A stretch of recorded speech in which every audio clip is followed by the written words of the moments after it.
el origen de los ejes tierra o subíndice 0. El eje X0 debe apuntar hacia el norte. El eje Y0 debe apuntar hacia el este.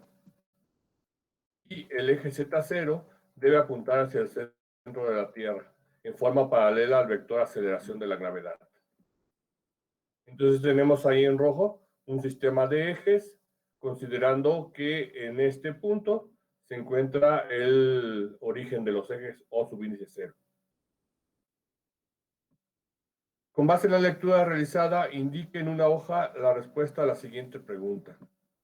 ¿En qué situación de vuelo no se aplican los ejes tierra, tal como han sido descritos? Entonces por ahí apunten esa respuesta en su cuaderno o apunten la pregunta y para que vayan buscando la respuesta.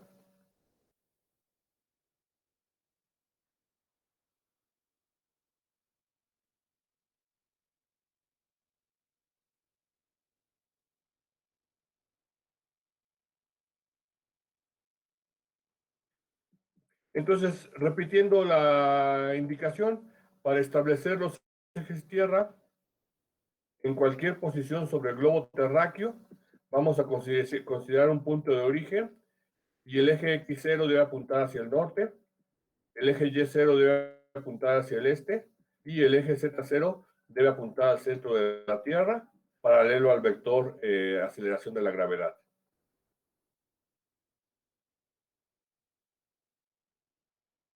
Retomando pero con más de los ejes tierra, los ejes X0 y Y0 forman un plano, el cual será tangente al punto de origen.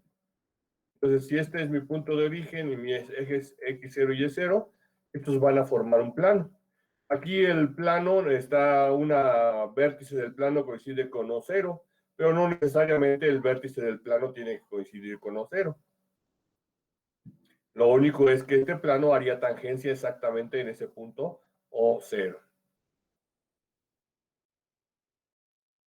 La condición de vuelo más común es el vuelo recto inclinado, donde la aeronave realiza movimientos en un plano horizontal de altitud constante y el cual es paralelo al plano descrito por los ejes tierra X0 y Y0.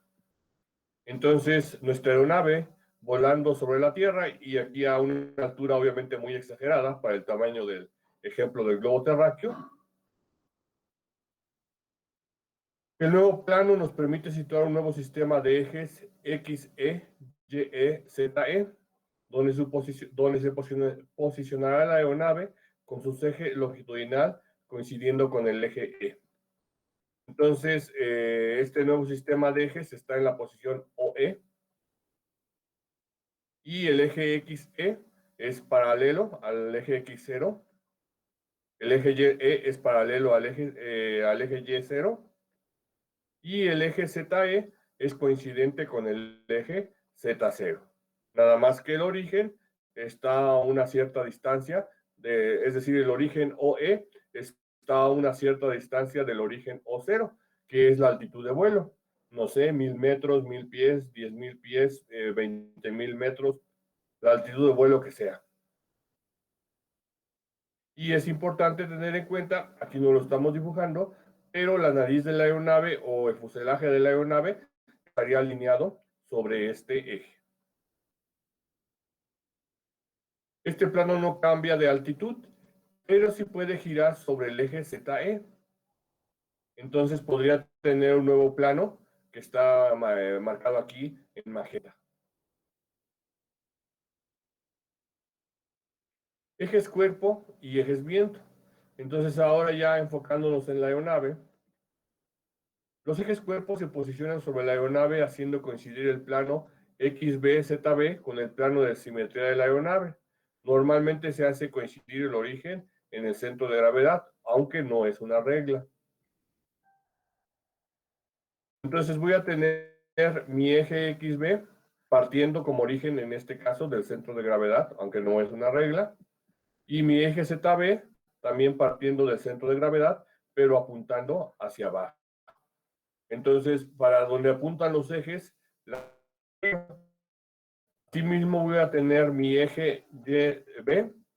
Recuerden que la B es de body, cuerpo, y apuntando hacia la derecha, para el cual la dirección es positiva. Cuando no existen perturbaciones atmosféricas, la dirección del viento es paralela al eje XB, a menos que el piloto busque una actitud de vuelo diferente. Entonces, sin ninguna perturbación, vuelo recto y nivelado, entonces tendríamos que sobre el eje XB se estaría tendiendo la velocidad de la corriente libre, que es igual a la velocidad de equilibrio.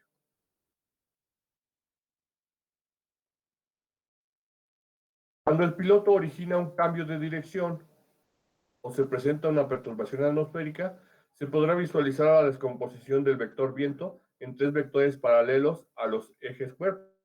Bueno, sería en hasta tres vectores paralelos a los ejes cuerpo y tendríamos las velocidades de equilibrio sobre el eje X o longitudinal, la velocidad de equilibrio sobre el eje lateral, que sería sobre este, y la velocidad de equilibrio sobre el eje vertical. Entonces, nuestro vector de velocidad de la corriente libre, en el peor de los casos, no está alineado con ninguno de los ejes, y esto va a implicar que vamos a tener sobre el eje XB, que será U subíndice de equilibrio, o la velocidad de equilibrio, una componente sobre el eje YB, o alineada con el eje YB, y una componente alineada sobre el eje ZB. Entonces se presentarán los ángulos de ataque alfa cuando se mire el plano XBZB, es decir, si miramos la aeronave de costado, el ángulo de deslizamiento lateral beta cuando se mire el plano XB, es decir,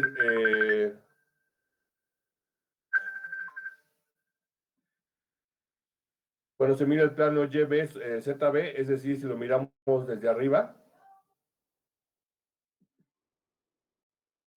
Y entonces, bueno, decíamos, si miramos la aeronave desde un lado, tenemos el ángulo de ataque, que sería la componente que presenta la dirección del viento con respecto a este eje. Si la miramos desde arriba, tenemos este ángulo, que es el ángulo de deslizamiento lateral, como este ángulo G, si miramos a la aeronave de frente. Y muy poco común, en la mayoría de los casos se considera la existencia de un ángulo de ataque y en algunas ocasiones un ángulo de deslizamiento lateral, pero pocas veces se considera la presencia de este ángulo G.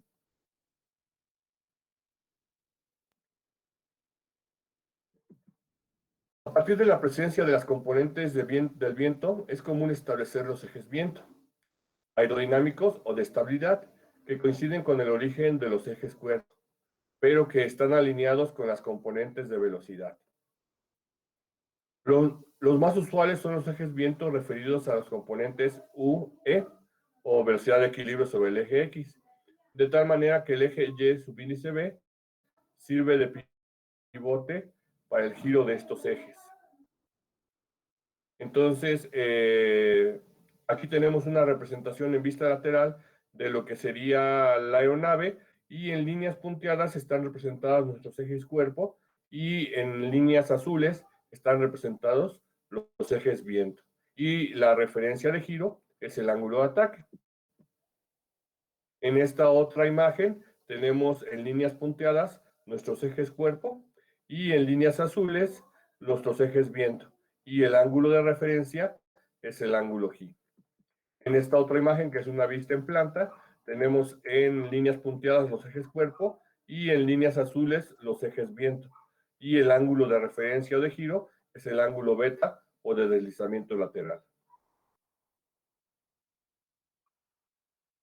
Variables de perturbación. Sobre los ejes viento, que ahora simplemente llamaremos O, X, Y, Z, podemos representar las variables de movimiento lineal.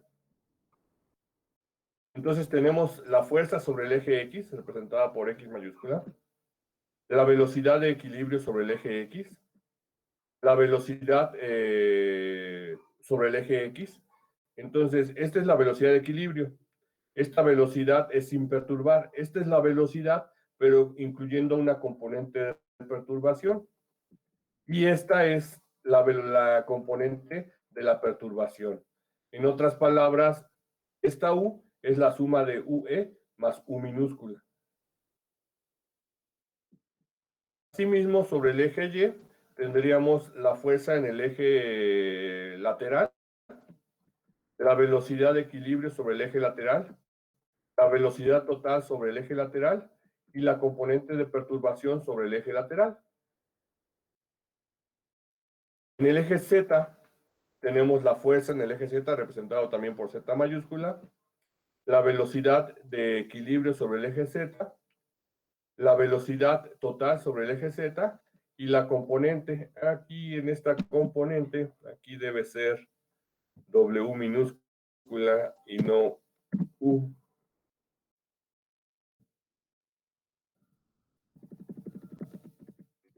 Ahí está. Y la componente de velocidad vertical perturbada. Movimiento angular. Entonces tenemos el movimiento de alabeo, el cual va a ser positivo si se gira hacia la derecha, en ese sentido, es decir, que el ala derecha baja y el ala izquierda sube. Y tendremos el momento de alabeo representado por L mayúscula, la razón de alabeo representada por P minúscula y el ángulo de actitud de alabeo representado por phi. Sobre el eje lateral tendremos el cabeceo, siendo positivo si la nariz sube y la cola baja. Tenemos el momento de cabeceo, U es la razón de cabeceo y teta es el ángulo de actitud de cabeceo. Sobre el eje vertical tenemos la guiñada y así el momento de guiñada representado por N mayúscula, la razón de guiñada representada por R minúscula y el ángulo de actitud de guiñada representado por la letra griega psi.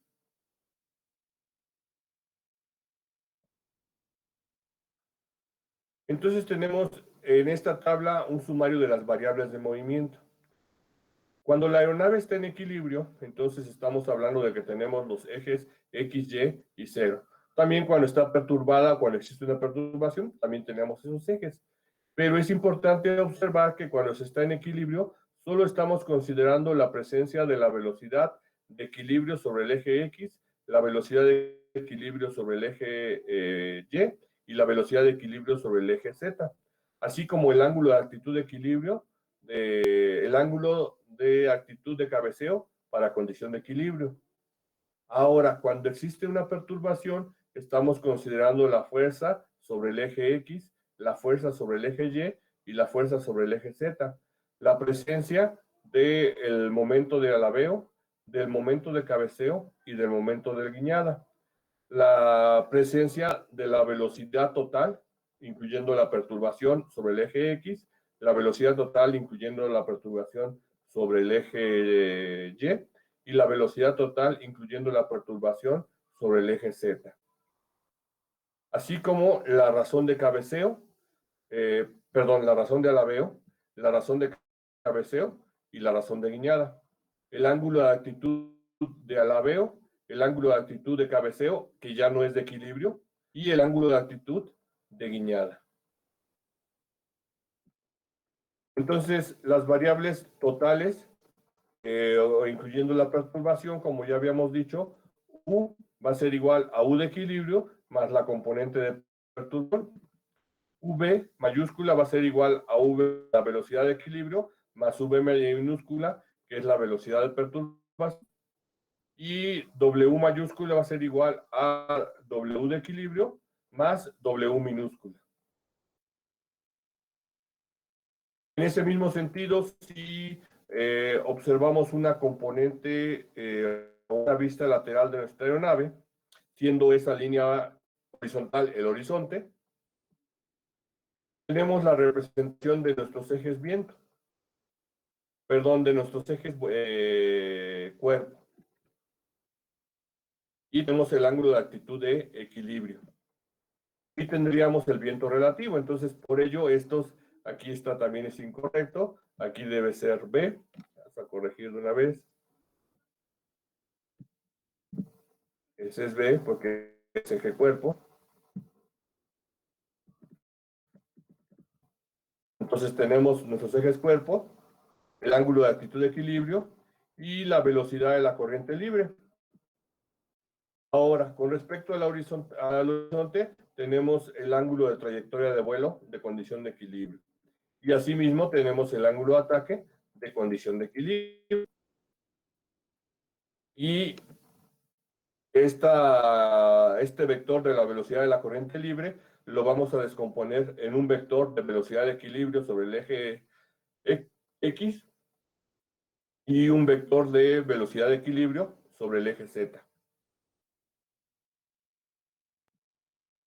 Al presentarse una perturbación, entonces ahora tendremos unos ejes cuerpo perturbados representados por las líneas punteadas y entonces tendremos un ángulo de actitud de cabeceo perturbado, entonces sería θ e, que teníamos originalmente, más este θ que se está presentando, y ahora tenemos la velocidad perturbada o la velocidad total, incluyendo la perturbación de acuerdo a esta suma, y la velocidad total en el eje en el eje vertical, incluyendo la velocidad perturbada.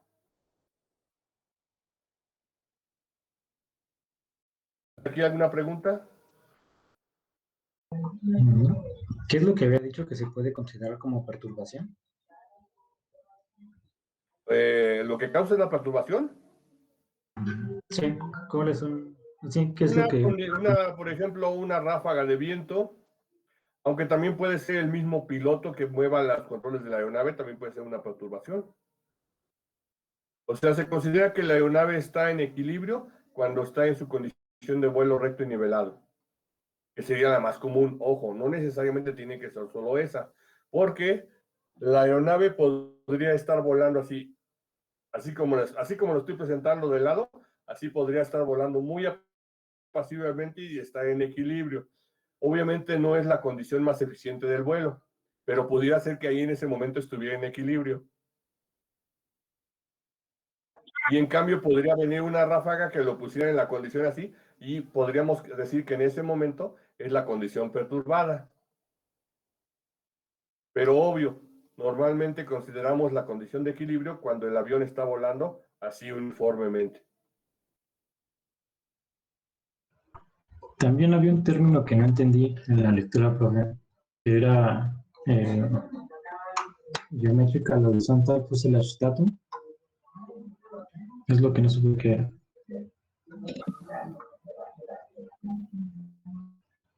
A ver otra vez. Que decía geometrical horizontal fuselage datum. Datum geométrico horizontal, ¿cómo? Es que cuando quería traducirlo, decía lo de datum, fuselaje horizontal, pero creo que lo de datum es como un término, no es algo como que para traducir. Datum sí no sería algo que se traduce. El datum es una referencia, normalmente se toma como referencia a un plano horizontal, o más bien un plano vertical, perdón, y sería, estoy poniendo mi mano frente a la cámara junto con el avioncito, y entonces el datum normalmente es un plano vertical, aunque tal como lo estás describiendo, quiero entender que también están considerando un datum vertical. ¿Y qué pudiera ser este horizonte? Pero normalmente a ese plano horizontal no se le llama datum, se le llama waterline o línea de agua. O sea, tanto el datum como el waterline son dos planos de referencia para medir posiciones en una aeronave.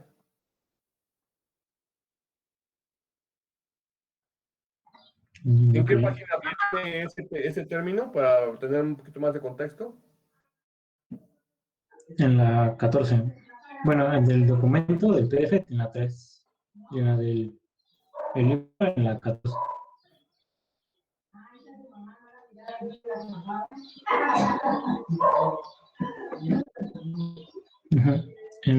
Sí, abajito del avión.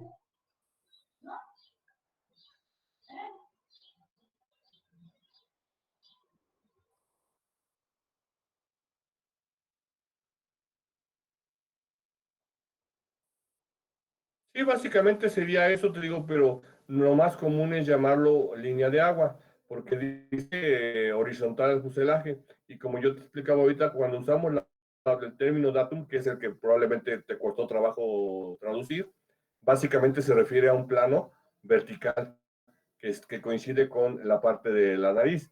Pero aquí lo que está diciendo es que está en la parte de abajo de la aeronave o alineado con el fuselaje en forma horizontal.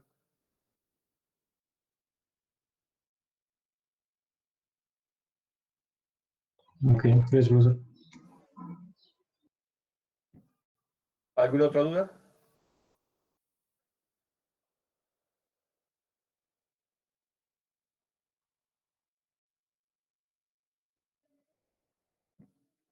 Muy bien.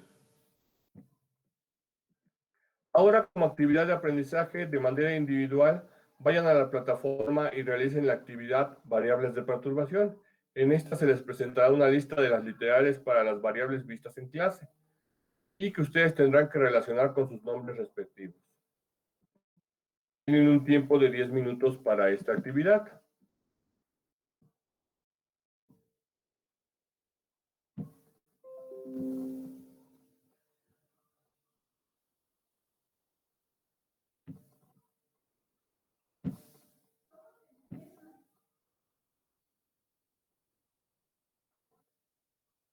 Nada más que te calculé muy mal los tiempos, porque la actividad comienza a las 17:10 y termina a las 17:20.